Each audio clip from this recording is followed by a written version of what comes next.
Bonjour à tous et bienvenue dans cette nouvelle vidéo dédiée à la Power Platform. Dans cette vidéo, nous allons nous intéresser au template Power Apps dans Dataverse for Teams.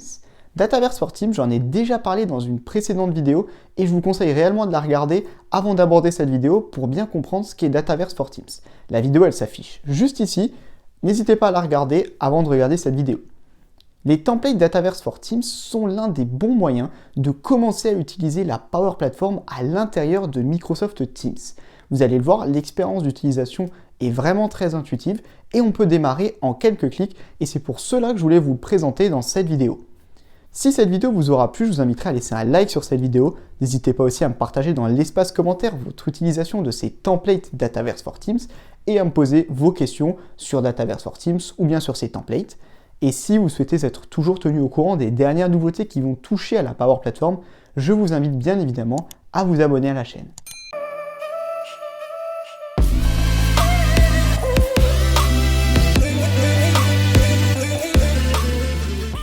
Les templates Dataverse for Teams, ils sont aujourd'hui au nombre de 5. Le premier, c'est Employee IDs, le second, Inspection, le troisième, Issue Reporting, le quatrième, Milestone et enfin le dernier, Bulletin. Dans cette vidéo, je vais tout d'abord vous présenter chacun de ces templates et ensuite, dans une phase de démonstration à chaque fois, je vous montrerai l'intérêt de l'utiliser et l'expérience d'utilisation. Le premier template que je voulais vous présenter, c'est Employee IDs. Employee IDs, il arrive avec deux applications. Une application pour gérer les idées et une application plutôt orientée aux utilisateurs pour ajouter des idées et voter pour des idées. Avec Employee IDs, vous allez pouvoir créer des campagnes et à l'intérieur, les personnes vont pouvoir rajouter des idées en lien avec ces campagnes. Par exemple, vous lancez une campagne pour améliorer le télétravail. À l'intérieur, les collaborateurs pourront ajouter des idées pour pouvoir parfaire leur expérience en télétravail. D'autres utilisateurs pourront ensuite voter pour les différentes idées, les classer et surtout derrière, vous pourrez prendre des actions en rapport avec cette campagne pour améliorer le bien-être de vos collaborateurs. Le second template que je vais vous présenter aujourd'hui, c'est Inspection. Inspection va tout simplement vous permettre de faire des inspections terrain guidées pour vos collaborateurs et d'avoir une deuxième application plutôt pour des personnes qui vont gérer toutes les inspections, de pouvoir suivre les inspections, avoir des vues analytiques sur le nombre d'inspections, etc. et de prendre des actions derrière. Elle est par exemple intéressante si vous avez des personnes qui font des inspections de magasins, de pouvoir avoir un parcours guidé de tous les rayons et de pouvoir remonter des points, ajouter des notes, prendre des photos pour derrière avoir une personne qui va gérer toutes ces remontées-là et prendre des actions. Le troisième template Dataverse for Teams que je voulais vous présenter aujourd'hui, c'est Issue Reporting. Issue Reporting arrive aussi avec deux applications, une pour les utilisateurs et une autre pour pouvoir gérer toutes les remontées. Ce qui est intéressant avec Issue Reporting, c'est le lien avec Planner. En effet, vous allez directement pouvoir prendre des actions et les assigner à des personnes. Ce qui est intéressant dans l'utilisation d'Issue Reporting, c'est par exemple des personnes qui sont au bureau, qui ont une lampe cassée, la climatisation qui fonctionne mal. Elles peuvent utiliser l'application, remonter le besoin et directement on a une personne qui voit le besoin arriver dans son application et qui va pouvoir l'assigner via Planner au bon technicien. Enfin, le quatrième template Dataverse for Teams que je voulais vous présenter, c'est Milestone. Milestone, on est typiquement dans une utilisation d'une application de gestion de projet. Vous allez pouvoir créer des projets, à l'intérieur mettre des jalons, assigner ces jalons à des bonnes personnes, et en plus de ça, vous avez toute une vue analytique sur les projets. Sont-ils dans les temps? Sont-ils en retard? Quels sont les projets en cours? Les projets finalisés, annulés, etc. Vous avez tout ce qu'il vous faut pour faire de la bonne gestion de projet, prendre des actions et suivre les tâches. Enfin, le dernier template que je voulais vous partager aujourd'hui, c'est Bulletin. Bulletin arrive aussi avec deux applications. Une application pour les utilisateurs et une application pour les gestionnaires. Ce qui est intéressant avec Bulletin, c'est qu'on va pouvoir partager des publications. Par exemple, on a sorti les résultats de notre troisième trimestre, on veut les partager avec nos collaborateurs. Pas de souci, vous créez une publication, à l'intérieur vous mettez l'étendue des résultats ou vous redirigez vers un lien. Ensuite, il y a une section FAQ où vous pouvez avoir des questions récurrentes des collaborateurs. Par exemple, qui est la personne à contacter si j'ai un problème avec mon PC. Et enfin, la dernière section qui est la section liens où vous allez pouvoir mettre par exemple les contacts du service IT, les contacts du service RH ou par exemple mettre des liens vers des ressources pour par exemple faire les notes de frais, etc. Tous les liens les plus utilisés à l'intérieur de votre entreprise. Donc c'est une application assez intéressante pour communiquer de manière efficace Et en plus de ça, vous avez une application pour les gestionnaires qui vont pouvoir gérer toutes ces publications, tous ces liens, toutes ces FAQ. À présent, je vous propose de passer sur une phase de démonstration de ces 5 templates Dataverse for Teams et de vous montrer finalement l'expérience utilisateur et l'expérience gestionnaire pour certaines applications qui en résultent à l'intérieur de Microsoft Teams. Nous allons les parcourir dans le même ordre que je les ai introduits au préalable. Et en plus de ça, à chaque démonstration, vous avez un petit logo en bas à droite qui vous permet de vous souvenir de quelle application on se parle et quelle application je suis en train de vous démontrer. Nous voici à présent dans Microsoft Teams et plus précisément dans Dataverse for Teams. On a choisi Power Apps et ici ce que je voulais vous montrer c'est comment ajouter les applications dans vos équipes. Donc voici les applications que je vous ai présentées juste avant et vous pouvez le voir à partir d'ici, je vais être capable en sélectionnant l'une des applications de l'ajouter à une équipe. Mais passons directement à la présentation directement dans Microsoft Teams de ces 5 applications. La première application que je voulais vous présenter, c'est Employee IDs. Donc comme vous pouvez le voir ici, je suis sur l'application pour les utilisateurs. Ici, je peux voir par exemple les plus grands contributeurs, les idées qui ont eu le plus de votes sur la dernière semaine, et je peux voir toutes les campagnes.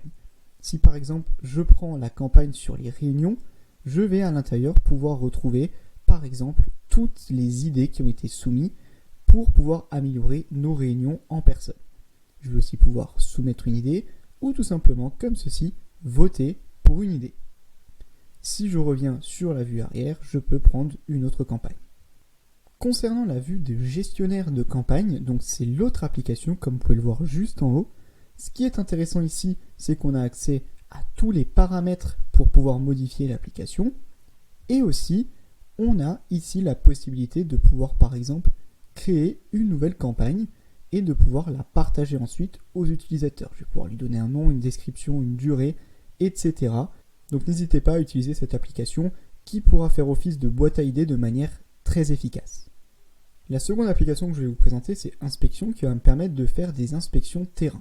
Comme vous pouvez le voir ici, je peux voir toutes mes tâches et aussi avoir un aperçu des tâches et des inspections que j'ai fait durant la semaine. Ici, je vais par exemple pouvoir effectuer une inspection. Je vais par exemple retrouver plusieurs emplacements, par exemple ici l'arrière-salle que je vais pouvoir aller inspecter.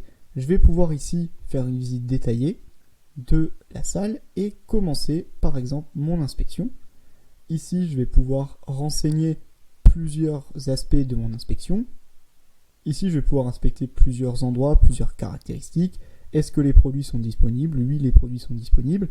Est-ce que les normes de présentation ont été respectées? Par exemple non. Je vais ensuite pouvoir ajouter par exemple une note et ici taper du texte, ok par exemple, et enregistrer la note.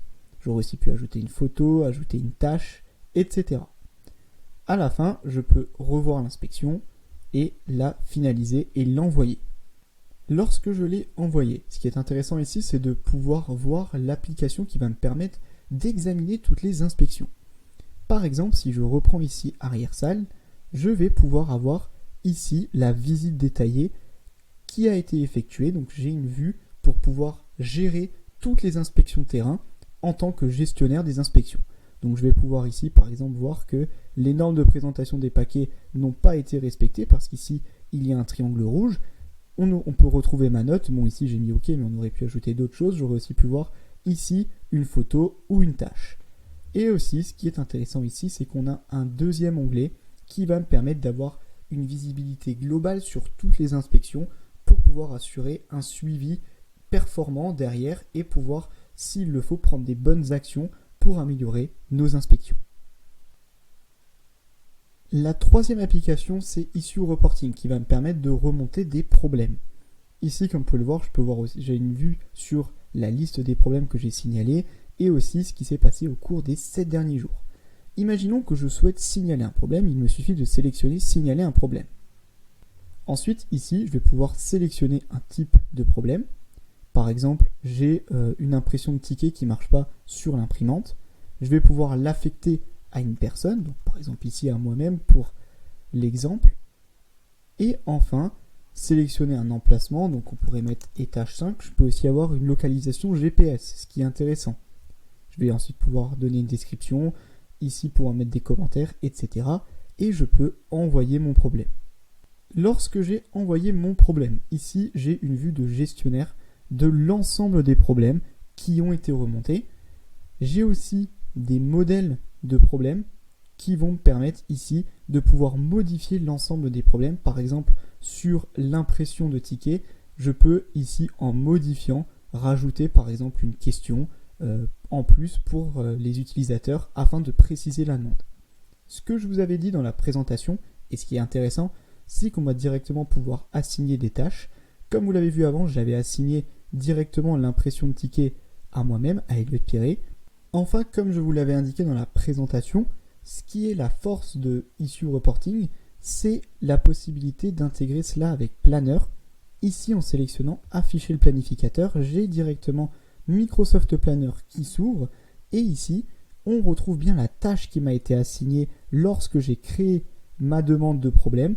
Et ici, la tâche a été remontée dans la catégorie imprimante pour Elliot Pierret. Donc on aurait pu imaginer ici, dans le cas précis, des actions en plus pour pouvoir résoudre cette problématique, par exemple avec l'intervention d'un technicien sur l'imprimante.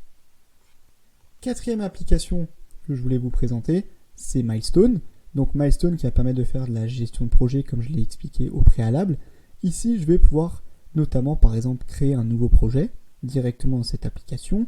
Par exemple, le projet, on va l'appeler bureau. Dedans, il faut par exemple le premier jalon, cela va être par exemple les sols. Ensuite, ça peut être les murs. Et enfin, les portes. Et ici, mettre des dates, etc. Je vais ensuite pouvoir ici ajouter des membres à ce projet, par exemple Elliot Pierret, et créer directement mon projet. Une fois que mon projet a été créé, il apparaît par exemple ici sur la gauche, et je vais pouvoir ajouter des nouveaux éléments. Par exemple ici, pour les sols, on pourrait imaginer détruire ancien sol. On va pouvoir l'attribuer à Elliot Pierret. Le jalon, c'est les sols. Le statut en cours. Une catégorie création. Une priorité, par exemple P2. Et derrière, je vais pouvoir créer ce premier élément et derrière pouvoir le suivre. Ce qui est intéressant avec Milestone, c'est qu'ici en haut à droite, on va pouvoir directement modifier l'ensemble des paramètres que l'on va vouloir suivre dans nos projets. Par exemple, les jalons, les priorités, les projets, etc. Donc, on peut vraiment customiser cette application pour qu'elle réponde à nos capacités, à nos moyens de gérer des projets à l'intérieur de votre organisation. Et enfin, la dernière application, c'est Bulletin. Bulletin qui va nous permettre de communiquer des informations aux membres de nos équipes Microsoft Teams. Comme vous pouvez le voir ici, sur la page d'accueil, on a des publications qui sont remontées, par exemple sur un contrat remporté, ou ici directement sur un nouveau produit qui est sorti. On a une vue FAQ qui nous permet d'avoir des réponses à nos questions. Est-ce que là, par exemple, la formation sur la sécurité est obligatoire? Je clique, oui, la formation est obligatoire. Et on va retrouver aussi ici des liens importants ou des contacts pour éviter d'avoir des demandes par email ou directement par chat dans Teams. On peut ici centraliser l'information pour pouvoir éviter d'avoir trop de demandes. Enfin, ce qui est intéressant ici, c'est aussi la deuxième application donc, qui permet de gérer toutes les publications, les FAQ, les liens. Comme vous pouvez le voir ici, je peux par exemple créer un nouveau bulletin, par exemple sur une catégorie qui est mise à jour de nos produits. Je peux savoir quand et déterminer quand est-ce que cela va être publié, ajouter une image, ajouter un lien vidéo. Le titre, c'est par exemple nouvelle voiture. Si je suis une entreprise qui fabrique des véhicules, je peux mettre un sous-titre, du titre, etc. Et par exemple ici, voir la voiture, entrer une URL qui serait par exemple www.microsoft.fr et j'aurais aussi pu mettre un auteur. On va aussi rentrer un titre. Elle est disponible. Et une fois que j'ai rentré toutes les informations, je peux sauvegarder et directement publier ici ma publication et elle apparaîtra maintenant dans la vue de tous les utilisateurs de l'application Bulletin. Je vais aussi pouvoir modifier la FAQ, vous en doutez, et ici aussi pouvoir modifier les liens et contacts qui doivent apparaître pour les collaborateurs.